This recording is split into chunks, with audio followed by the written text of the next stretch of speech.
کیا آپ جانتے ہیں کہ رمضان کے آخری عشرے میں اللہ تعالیٰ ایک ایسا موقع دیتا ہے جس میں انسان دنیا کی مصروفیات سے دور ہو کر صرف اپنے رب کے ساتھ وقت گزار سکتا ہے؟ کیا کبھی آپ نے سوچا ہے کہ اعتکاف کیوں رکھا جاتا ہے اور اس کی برکتیں کیا ہیں؟ یہ نہ صرف عبادت کا عمل ہے بلکہ روحانی پاکیزگی اور دل کی تربیت کا بہترین ذریعہ بھی ہے۔ اعتکاف ایک ایسا اسلامی عمل ہے جس میں مسلمان کچھ دن یا راتیں مسجد میں گزار کر دنیاوی معاملات سے دور ہو کر اللہ کی عبادت میں مصروف رہتا ہے۔ یہ رمضان کے آخری عشرے میں زیادہ مشہور اور مستحب ہے کیونکہ اس دوران شب قدر کی تلاش کا سب سے بہترین موقع ملتا ہے۔ اسلام میں اعتکاف کی اہمیت بہت زیادہ ہے۔ نبی کریم نے فرمایا کہ جو شخص اعتکاف اختیار کرتا ہے وہ اللہ کے قریب ہوتا ہے اور اس کے گناہ معاف کیے جاتے ہیں۔ یہ عمل صرف نماز اور روزے کا مجموعہ نہیں بلکہ دل، روح اور اخلاق کی تربیت کا ذریعہ ہے۔ اعتکاف کا بنیادی مقصد دنیا کی فکریں اور مادی مشغولیات چھوڑ کر اللہ کے قریب ہونا ہے۔ جب انسان مسجد میں قیام کرتا ہے وہ نہ صرف عبادت کرتا ہے بلکہ اپنے دل کی اصلاح کرتا ہے، نفس کی تربیت کرتا ہے اور اللہ کی رضا کے حصول میں وقت گزارتا ہے۔ اعتکاف انسان کو اللہ کے قریب لے جاتا ہے۔ دنیا کی مصروفیات سے دور ہو کر انسان صرف اللہ کے ذکر اور عبادت میں مشغول ہوتا ہے۔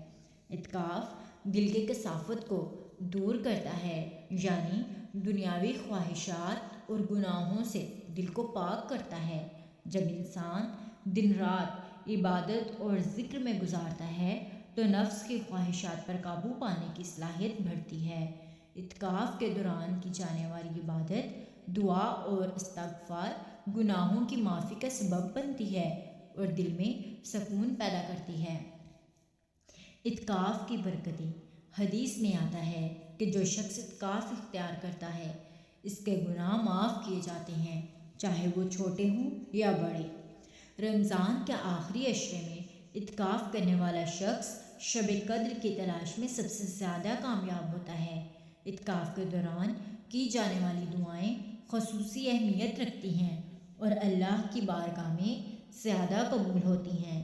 اعتکاف دل اور دماغ کو سکون دیتا ہے، فکر اور پریشانی سے نجات دلاتا ہے۔ اعتکاف انسان کو صبر، عاجزی اور شکر کی تربیت دیتا ہے۔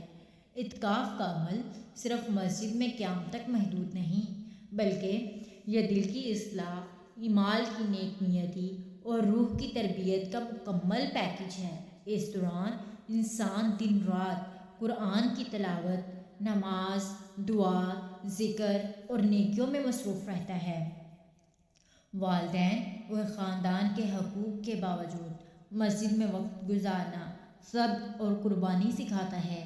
دنیاوی مصروفیات سے دور ہو کر انسان کا دل اللہ کی محبت سے بھر جاتا ہے۔ رات کی عبادت، قرآن کی تلاوت اور نیکیوں کے کام انسان کو آخرت کے لیے تیار کرتے ہیں۔ اعتکاف انسان کو اپنی زندگی کی ترجیحات سمجھاتا ہے اور دنیاوی لذتوں سے دور رہنا سکھاتا ہے۔ اعتکاف میں سب سے بڑی برکت یہ ہے کہ انسان اپنی زندگی کو دوبارہ ترتیب دے سکتا ہے۔ وہ دیکھتا ہے کہ کس چیز میں زیادہ وقت ضائع ہو رہا ہے، کہاں اس نے اللہ کے ذکر کو کم کیا اور کس طرح اپنی روحانی تربیت بہتر کر سکتا ہے۔ نبی کریم نے فرمایا کہ اعتکاف اختیار کرنے والا شخص جنت کے قریب ہوتا ہے اور اس کے دل میں سکون اور نور پیدا ہوتا ہے۔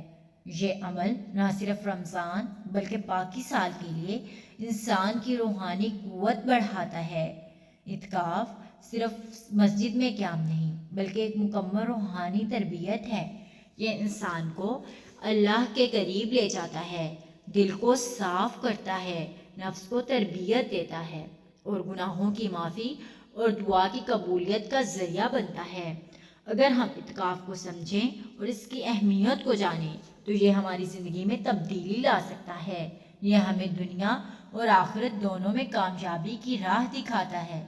اعتکاف کا حقیقی مقصد یہی ہے کہ انسان اللہ کی محبت میں ڈوب جائے، دنیاوی خواہشات سے دور ہو جائے اور اپنی زندگی کی تقدیر بہتر بنانے کا موقع حاصل کرے۔ یہ وہ وقت ہے جب دل کی دھڑکنیں عبادت میں بدل جاتی ہیں، آنکھوں کے آنسو ندامت اور محبت میں بہتے ہیں اور روح اللہ کے قریب پہنچتی ہے۔ اعتکاف دراصل ایک فرصت ہے، ایک تحفہ ہے اور ایک موقع ہے جسے ہر مسلمان کو رمضان کے آخری عشرے میں لازمی استعمال کرنا چاہیے تاکہ زندگی کی برکتیں اور روحانی سکون حاصل کیا جا سکے۔